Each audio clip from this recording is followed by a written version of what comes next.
ବର୍ତ୍ତମାନ ଆପଣ ଥମ୍ବନେଲ୍ ଦେଖିକି ଜାଣି ସାରିବେଣି ଯେ ଆମେ କେଉଁ ଜାଗାକୁ ଯାଉଛୁ। ଫାଇନାଲି ଆମେ ଦେଓଝର ଯାଉଛୁ। ବର୍ତ୍ତମାନ ଆମେ ପାଖାପାଖି ହେଇଗଲୁଣି ଦେଓଝରର। ଆଉ ଅଳ୍ପ ସମୟ ପରେ ପହଞ୍ଚିବ। ଦେଖନ୍ତୁ କେଉଁଭଳି ପ୍ରାକୃତିକ ସୌନ୍ଦର୍ଯ୍ୟ, କେତେ ପାହାଡ଼ଟା ପୁରା ମନୋରମା ହେଇଛି, ପୁରା ବିୟୁଟିଫୁଲ୍। ଓ ଦେଖନ୍ତୁ ଆହୁରି ଗୋଟେ ପାହାଡ଼। ବର୍ତ୍ତମାନ ଏଇ ରାସ୍ତାରେ ଆମେ ଯାଉଛୁ ଦେଓଝର। ଆଉ ଅଳ୍ପ ସମୟ ପରେ ପହଞ୍ଚିଯିବୁ ଆମେ ଦେଓଝରରେ। ଆପଣ ଆସନ୍ତୁ ଏ ପ୍ରାକୃତିକ ସୌନ୍ଦର୍ଯ୍ୟକୁ ମନଭରି ଅନୁଭବ କରନ୍ତୁ ଓ ଏନ୍ଜୟ କରନ୍ତୁ। ଦେଖନ୍ତୁ ବର୍ତ୍ତମାନ ଆମେ ଗଲୁ ଏ ମହାନଦୀ, କଟକ ମହାନଦୀ ଉପରେ ଯାଉଛୁ। ବର୍ତ୍ତମାନ ଏଟାକୁ ପାସ୍ କରିବାକୁ ମିନିମମ୍ ଆମକୁ 4 ମିନିଟ୍ରୁ 5 ମିନିଟ୍ ଲାଗିଲା। ଦେଖନ୍ତୁ କେତେ ସୌନ୍ଦର୍ଯ୍ୟ ଜାଗା। ମହାନଦୀଟା ବର୍ତ୍ତମାନ କିଛି ପାଣି ନାହିଁ, ଖାଲି ବାଲି। ଆଉ ଏ ବ୍ରିଜ୍ ଉପରୁ ଦେଖିଲେ ମହାନଦୀକୁ ପୁରା ସମ୍ପୂର୍ଣ୍ଣ ଟୋଟାଲି ଦେଖାଯାଉଛି। ପୁରା ବହୁତ ସୁନ୍ଦର ହେଇଛି। ଆଉ ଆମେ ଆଉ ଅଳ୍ପ ସମୟ ପରେ ପହଞ୍ଚିଯିବୁ ଦେଓଝରରେ। ବର୍ତ୍ତମାନ ଆମେ ଦେଓଝରରେ ଆସିକି ପହଞ୍ଚିଗଲୁ। ସବୁ କଢ଼ାକଢ଼ି କରୁଛନ୍ତି। ଏଠି ଚନ୍ଦନ ପାଣି ଟେକୁଛି, ପାଣି କେନ୍ ଟିମ ଗ୍ୟାସ୍ ପାଇଁ କହୁଛି। ସମସ୍ତେ ଗୁଡୁ ଆଉ ଗୁଡୁଲୁ ଏଠି ଦି ଭାଇ, ସାନ ଭାଇ ଲୋକନାଥକୁ ଦୁର୍ଯ୍ୟୋଧନ ଗ୍ୟାସ୍ ଟାଙ୍କି ନେଇକି ଯାଉଛନ୍ତି। ତାଙ୍କ ଭିତରେ ବି କଳି ଲାଗିଗଲାଣି। ଦେଖନ୍ତୁ ଭାଇ, ଏଇ ଜାଗାରେ ଦେଓଝରର ଏଇ ଜାଗାରେ ଟିକେ ବାଗେଇକି ଯିବେ, ନହେଲେ ଟିକେ ବି ଏପଟ ସେପଟ ହେଇଗଲେ ଫାଟିକି ମୁଣ୍ଡଟା ପୁରା ଦିଫାଳ ହେଇଯିବ। ଏଇଠି ବଳରାମ ଭାଇ ଆମର ଯାଉଛନ୍ତି ପାଣି କେନ୍ଟାକୁ ଟେକି ଟେକିକା। ଦେଖନ୍ତୁ ଏଇଠି ଦି ଜଣ ଲୋକନାଥକୁ ଆଉ ଦୁର୍ଯ୍ୟୋଧନ ହାଲକେ ଆଣ, ନହେଲେ ଅସୁବିଧା ହେଇଯିବ। ଦେଖନ୍ତୁ ଭାଇ କୋଉଭଳି ଜଙ୍ଗଲିଆ ରାସ୍ତା, ପୁରା ପ୍ରାକୃତିକ ସୌନ୍ଦର୍ଯ୍ୟ ଅଛି। ଏଇ ରାସ୍ତାରେ ଗଲେ ଦେଓଝର ପଡ଼ିବ ଝରଣା। ବର୍ତ୍ତମାନ ଏଇ ରାସ୍ତାରେ ଯାଉଛୁ ଆମେ ସବୁ ନେଇକି। ବର୍ତ୍ତମାନ ଆମକୁ ଛାଡ଼ିକି ପଳେଇଛନ୍ତି ଆଗୁଆ। ଦେଖନ୍ତୁ ଭାଇ ସବୁଆଡ଼େ ଖାଲି ବାଉଁଶ ଗଛ, ପୁରା ମସ୍ତ ଜାଗା। ଏଠି ରୋଷେଇ କରିବାକୁ ବି ମସ୍ତ ଜାଗା ଅଛି। କୌଣସି ବି ଅସୁବିଧା ନାହିଁ। ଖାଲି ମାର୍କେଟରୁ ସଉଦାପତ୍ର, ରାସନ ସଉଦା ସବୁ କିଣି ଆଣିବେ। ନହେଲେ ଏଠି ଭାଇ ଯୋଉ 3 ଖଣ୍ଡେ ଦୋକାନ ଅଛି।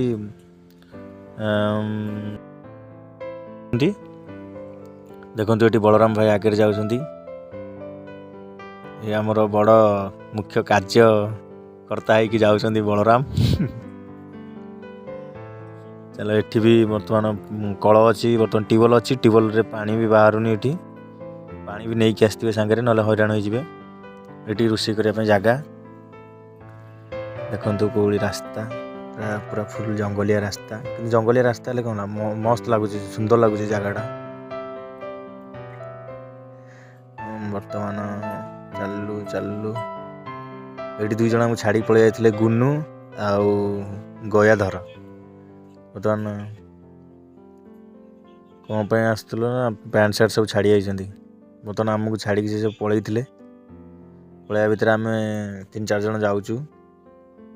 ପୁଣି ବଳରାମ ଆଗକୁ ଆସିଗଲେ, ଗାମଛାଟେ ପକେଇକି ଚାଲୁଛନ୍ତି। ଚାଲି ଯିବୁ ଭାଇ। 1 କିଲୋମିଟର ଭିତରକୁ ଜଙ୍ଗଲ ଅଛି। ଆସ୍ତେ ଆସ୍ତେ ଯିବାକୁ ପଡ଼ିବ, ନହେଲେ ଏଠି ପଡ଼ି ଯିବେ।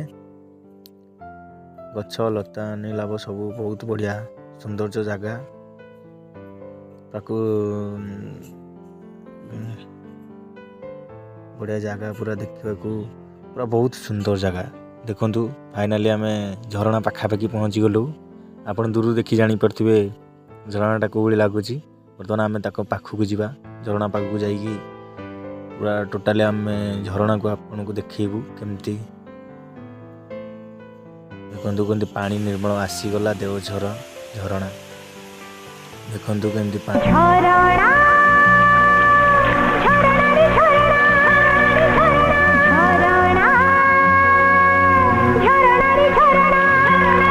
ଆସନ୍ତୁ, ବୁଲାବୁଲି କରନ୍ତୁ। ଏଠି ଜାଗା ବି ମସ୍ତ, ଝରଣା ବି ବଢ଼ିଆ ଲାଗିବ। ବଡ଼ ଝରଣାଟା ଗାଧୋଇବା ପାଇଁ ମସ୍ତ ଲାଗିବ। ଦେଖନ୍ତୁ ଆମେ ବି ଆମ ପିଲାମାନେ ବି ଏଇନେ ଗାଧିଆ ଗାଧି କରିବେ ସବୁ। କିଛି ଲୋକ ଏଠି ସେମିତି ତାଙ୍କ ସାମାନ ପତ୍ର ଧରିକି ବସିଛନ୍ତି, ଏନ୍ଜୟ କରିବେ, ରୋଷେଇ କରିବେ। ପୁରା ଝରଣା ପାଖରେ ବସିକି ଝରଣାଟାକୁ ଏନ୍ଜୟ କରିବେ, ରୋଷେଇଟା କରିବେ। ତାହେଲେ ବର୍ତ୍ତମାନ ଦେଖନ୍ତୁ କେଡ଼େ କେଡ଼େ ପଥର ଏଠି। ଶତ୍ରୁଘ୍ନ ହାଏ କହୁଛନ୍ତି, ଏଠି ଦୁର୍ଯ୍ୟୋଧନ ହାଏ। ସେଠି ସଞ୍ଜୟ ଭାଇ ବସିଛନ୍ତି ଯେ ମୁଖ୍ୟ କାର୍ଯ୍ୟଗ୍ରାହୀ। ଏଠି ଲୋକନାଥକୁ ବଳରାମ, 2 ଜଣ। ଦେଖନ୍ତୁ ସେଠି କିଛି ଲୋକ ଅଛନ୍ତି। ଦେଖନ୍ତୁ ପୁରା ଉପରୁ ଝରଣାଟା ପଡ଼ି ପଡ଼ି ଆସୁଛି ତଳକୁ। ପାଗଟା ଟିକେ ମେଘୁଆ ପାଗ ଦେଇଥିବାରୁ, ଶୀତଦିନ ମେଘୁଆ ପାଗ, ଟିକେ ଗାଧୋଇବା ପାଇଁ ଅସୁବିଧା। ତଥାପି ଆମ ପିଲାମାନେ ଛାଡ଼ିଲେନି, ଝରଣାଟାକୁ ପୁରା ମନ ଭରି ଉପଭୋଗ କଲେ। ଏଠି ପୁଣି କଟାକଟି କରିବାରେ ଲାଗିଛନ୍ତି ଶତ୍ରୁଘ୍ନ। ସାଲାଡ଼ ପାଇଁ ସବୁ କଟାକଟି ଚାଲିଛି, ଲେମ୍ବୁ କାଟିକି ଦେଲେ। ଏଠି ରୋଷେଇଆ ଭାଇ ଆମର କାଟୁଛନ୍ତି ଟମାଟୋ କାଟିକି ଏଇନେ ପକାଇବେ ଏଇନେ ଚିକେନରେ।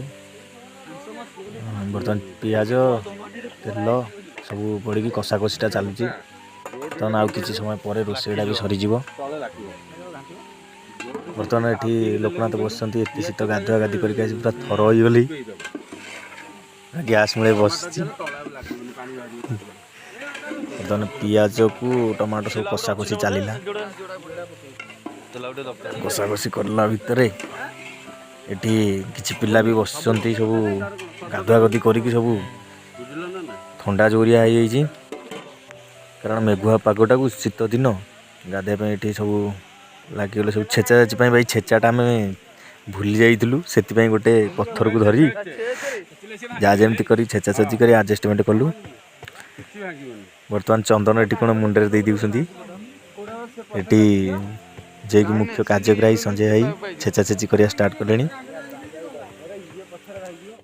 ବର୍ତ୍ତମାନ ରୋଷେଇଆ ଭାଇ ସଞ୍ଜୟ ଭାଇ, ଗୁନୁ, ଚନ୍ଦନ ସବୁ ଛିଡ଼ା ହେଇଛନ୍ତି, ସବୁ କାଲୁ ହେଇକି। ଏଠି ମଧ୍ୟ ଆମର ଗୁଡୁ ଭାଇ, ଏଠି ବଳରାମ ଭାଇ ଆମର ଛେଚା ଛେଚିରେ ଲାଗିଛନ୍ତି। ବଳରାମ ଭାଇଙ୍କ କଥା କହିଲେ ନ ସରେ। ବର୍ତ୍ତମାନ ଏଠି ଚନ୍ଦନ ଭାଇ ଉଠିଗଲେ। ଚିକେନଟା ଦେଖନ୍ତୁ ପୁରା କଷା କଷି ପୁରା ହେଇକି ରେଡ଼ି ହେଇକି, ଦେଖନ୍ତୁ ପୁରା ପାଖକୁ ନେଇଯାଉଛି। ପୁରା ଚିକେନ ପୁରା ରେଡ଼ି। ବର୍ତ୍ତମାନ ଚିକେନ ରେଡ଼ି ହେଇଗଲା, ଖାଇବା ପିଇବା ଯିବା।